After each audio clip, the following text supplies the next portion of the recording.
One of the questions that has interested me ever since when I was in college and I first started to get serious about my walk with the Lord was this question of what are the steps I should take to become a better steward of this life? I think instinctively we know when we start to get serious about our faith, or if you're a new believer, you know, hey, I need to be in the Word, I need to be praying, I need to be doing these things. But you very quickly realize that all of your life needs to have some order brought to it because all of it's a stewardship from God. So what I wanted to tackle this time is what are the steps you would take to build a faithful life? How would you construct a faithful life if you were just going from the ground up? If you, like myself, you're a college student who's like, I want to get serious about walking with the Lord and managing my time and taking my health seriously.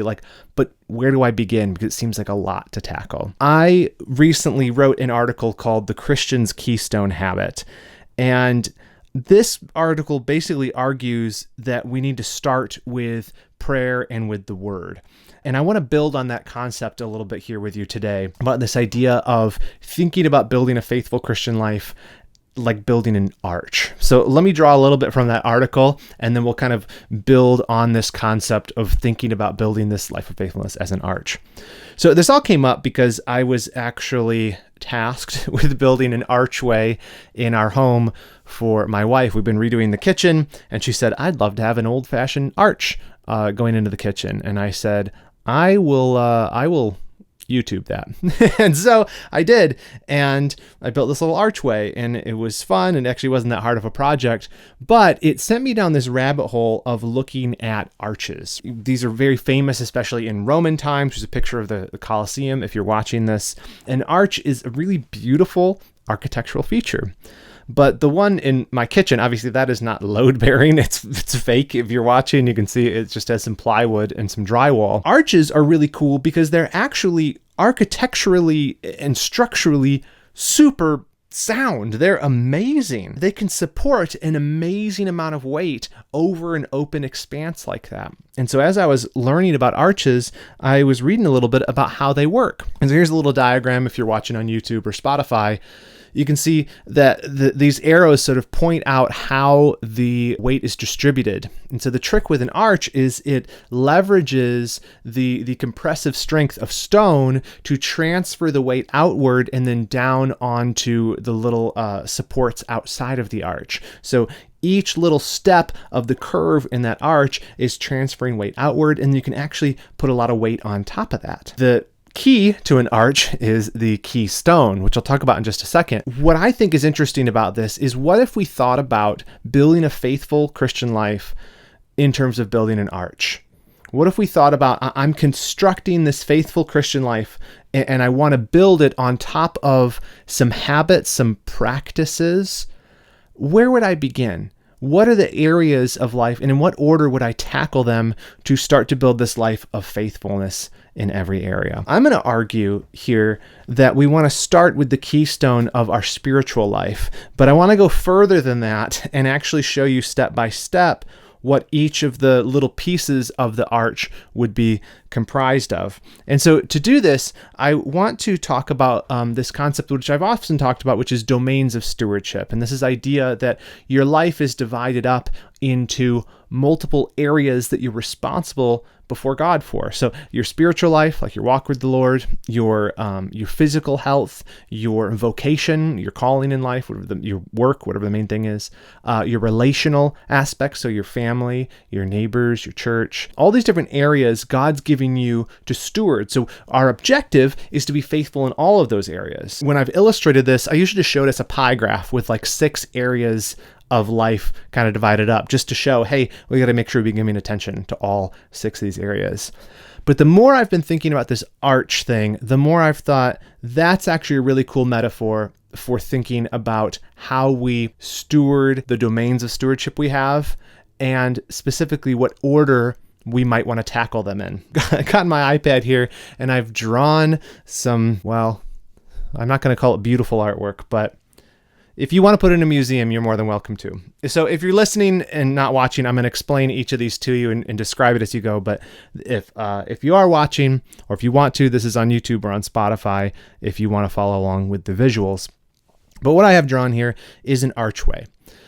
And it has 7 pieces to the arch. The keystone, the top piece, is the spiritual domain of life. So each of these pieces of the arch is going to represent a domain of life God's given you to steward.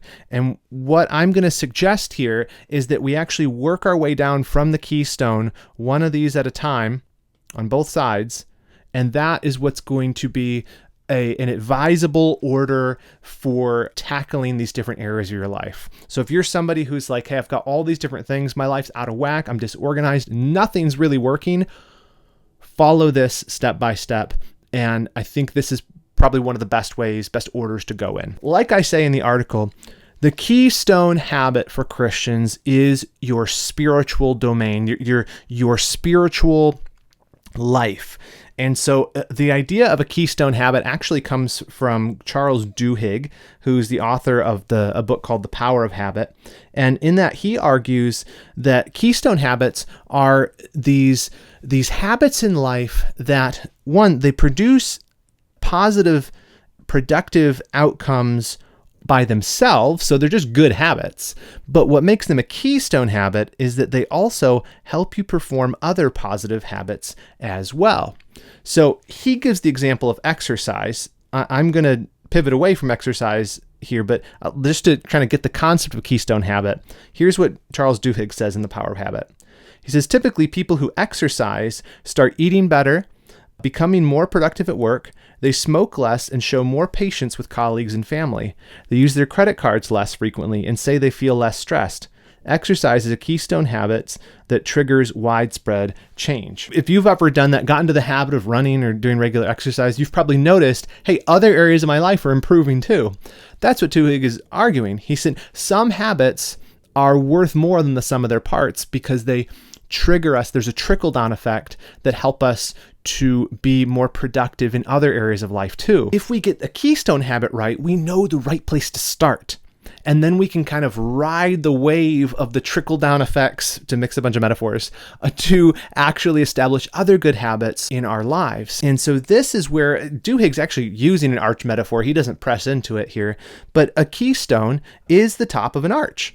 And so what we're saying is that if you're going to choose a place to start, I'm going to suggest that you don't start with exercise, but in fact, your keystone habit is your walk with the Lord, that you focus on the spiritual aspect of life first and let God transform you in that way, and then let that travel outward to other habits like your physical health, like your relationships and things like that. We have to do an outward transformation versus Duhigg would say from a secular worldview, no, let's start from the outward. Let's take care of our physical health and then let that work its way inward. As Christians, we recognize that we are filled with the Holy Spirit, and He is the one who is working transformation in our lives, conforming us to the image of Christ. And so what I want to do as a starting place is I want to start with my spiritual life. I want to get that in order and then let the rest of my habits build out from that. We're going to talk about physical exercise here in a little bit, but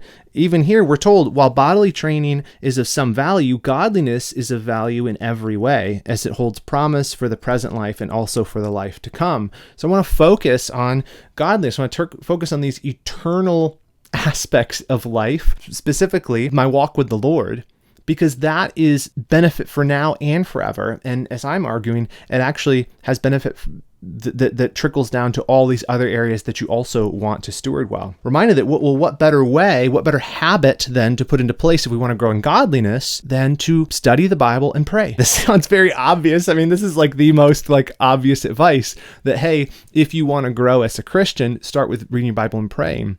But I'm saying zoom out a little bit. You're saying, I want to be faithful in every aspect of life. How do I be a faithful husband? How do I be faithful at work? How do I be faithful in stewarding my body? And what I'm reminding you of, which should seem obvious, but too quickly we skip over that, is you've got to be walking with the Lord first. That's the keystone. Start with the spiritual. So instead of saying, what are some habits I can do to be more faithful at work? Before you get to that, ask, am I in the Word every day? Am I praying? Am I spending time with the Lord? Because if you're not growing there, the other areas aren't really going to hold together. The arch will start to collapse without that keystone in place. So start with the spiritual. Start with your walk with the Lord. And if you want help with this, I have a bunch of resources. You can search my YouTube channel about Bible reading plans, tips for prayer, all that kind of stuff. This is more than just a Sunday school answer. This is, if you get this part right, the other stuff's going to follow. If we're following our little archway here, we're trying to build a life of faithfulness. I'm going to start with the spiritual. I'm going to make sure I have a habit of being in the Word, that I'm involved in a local church, that I am praying. Then where would you want to go next? That's the question. If I'm trying to build this life of faithfulness, I want to get that area kind of locked in, get it into a good habit there. What are the next areas of habits I'd want to focus on? And I'm going to argue that we would want to focus on, write this differently, mental and physical. And so it's an archway. So if you're picturing an archway, the keystone is spiritual, and then next to that, the two adjacent stones that are kind of moving down the outside of the archway are your mental and physical. And then after that, we'll have relational, recreational, vocational, and economical. If you're familiar with reading productivity, if you've read my book, these are the domains of stewardship we talk about. But my suggestion, and I submit this to you, and I'd love to hear your guys' feedback on this if you think this is out of order in any way. But I think you got to start with your mental and your physical life. So take your spiritual, you're walking with the Lord closely, and then focus on, okay, we do know that exercise is of some value. So let's get that physical component going, because we know, again, that it is a habit that has many knock-on benefits, just as Duhigg argues. Starting to say, I'm going to steward my body well, which is the temple of the Holy Spirit. I'm going to eat well. I'm going to treat my body right. I'm going to exercise, not for the sake of trying to be vain or trying to look a certain way. That's not your driving motivation. It's this recognition of, this is the tool the Lord's given me, and so I'm going to take good care of that tool. Everything I do in this world, as I'm trying to steward my time, steward my life, very much of it depends on my physical condition. Am I sleeping enough? Do I have the energy to do what the Lord's called me to do? I want to be a sharp tool in the hand of my master. And so that's why I say next, let's focus on physical and mental. And so the next habit you'd want to do or habits would be things to do with that. Maybe a little bit of exercise. Maybe you would want to get a gym membership. Maybe you just want to go for walks each day. Maybe you want to focus on getting a diet that's less junk food and a little bit more better for you. Okay? So that's why that one's next. And right alongside it, on the other side of the arch, as we work our way down, is mental. What do I mean by mental? Well, specifically, I'm talking about the life of the mind. In previous iterations of my domains of stewardship diagrams, I've tended to leave mental out because it can be a little bit confusing. Where does the mind and the spiritual part, they seem to overlap a lot, and sometimes there's some confusion there.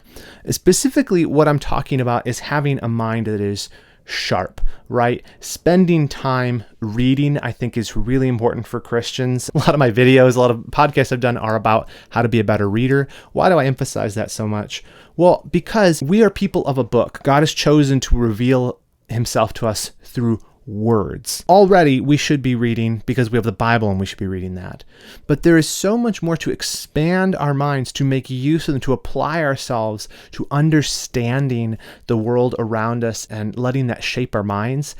That is part of this sort of equipping part. And that I think, as we think about these two, the physical and the mental, what we're trying to do is we're trying to take care of we're trying to steward, I should say, the tools the Lord's given us. He's given me my mind and my body. If I can get those into good shape, and I'm walking with the Lord as the keystone, other areas of life are going to be much easier to steward. Do you follow me?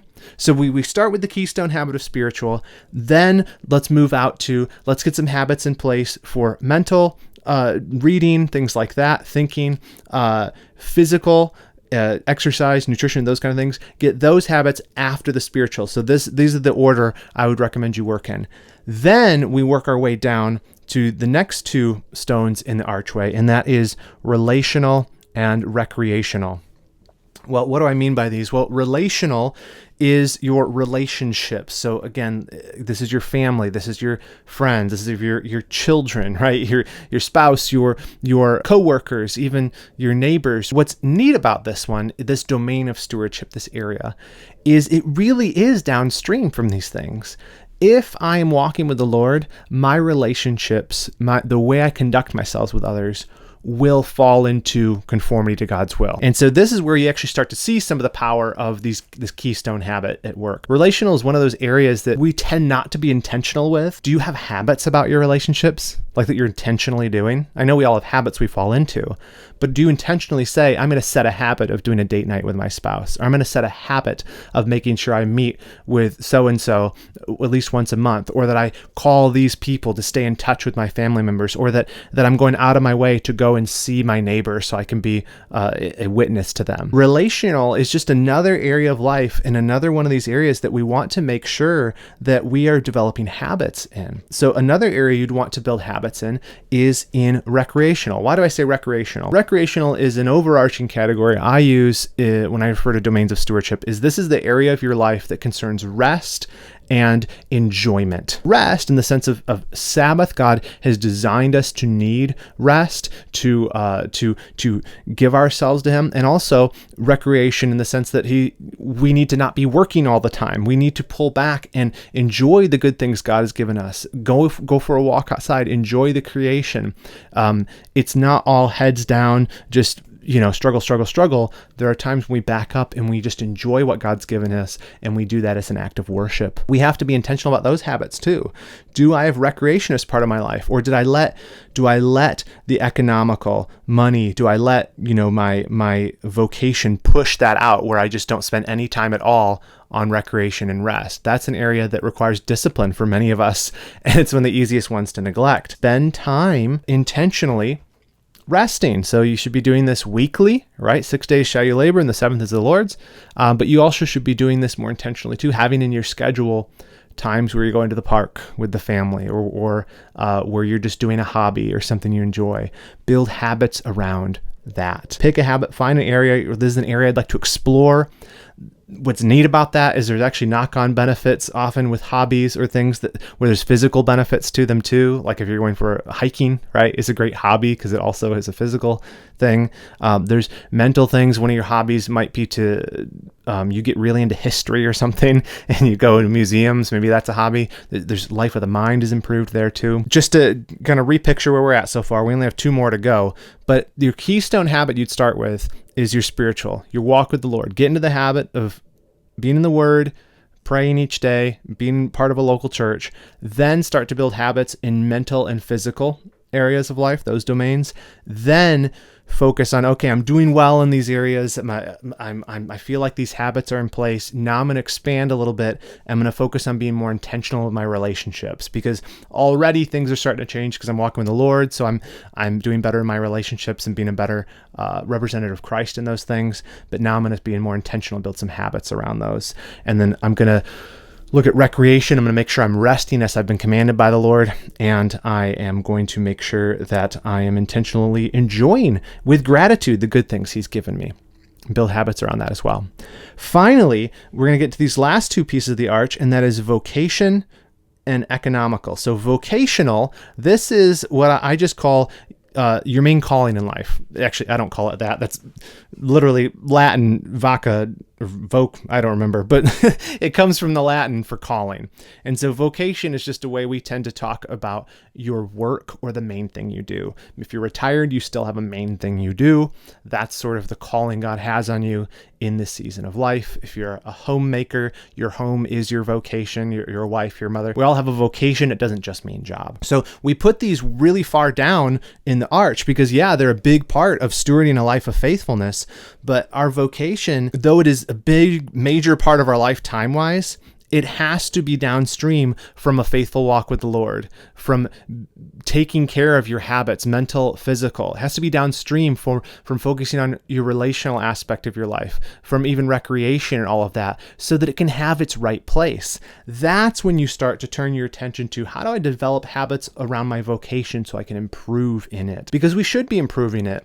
If we take vocation in the narrow sense of work, you should be doing that with excellence. You should be growing in your career. You should not simply settle. I think there may be some exceptions to this, but you shouldn't simply say, I'm going to do the bare minimum. I'm going to quiet quit, or I don't want to advance at all. I don't want to excel in this. If your career, if if it is a calling from God, if it's the thing he's giving you to do, at least in this season of life, you are not being a good steward if you're not doing that well.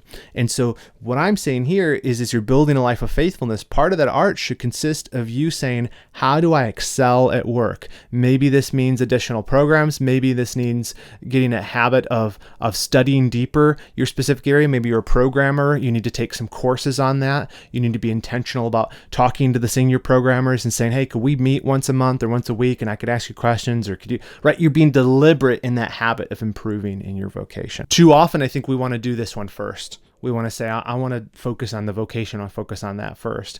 And that's, I can understand the instinct, but my point is you got to take care of the inner life, and the life of the self, the mental and the physical, and then these outer things, your relationships, your recreational, and then you expand on that and you start to actually experience that you're like 65% the way there already with these vocational habits because you've done the other stuff first. So that's why I'm saying doing these in a proper order helps you to slowly build a life of faithfulness. And on the other side of the arch is economical.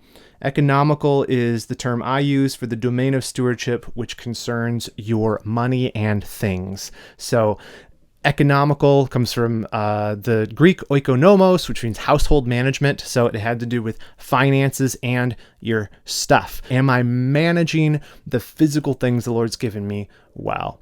And so we do want to develop habits around finances. Having a budget is a good way to have a good habit financially. Having a habit for giving each week to the church as part of your worship, or monthly, however you want to set that up, but make it a habit that you do it. All these different economic things. Habits of the household. There's a book called that that's pretty good too, by Justin Whitmell Early.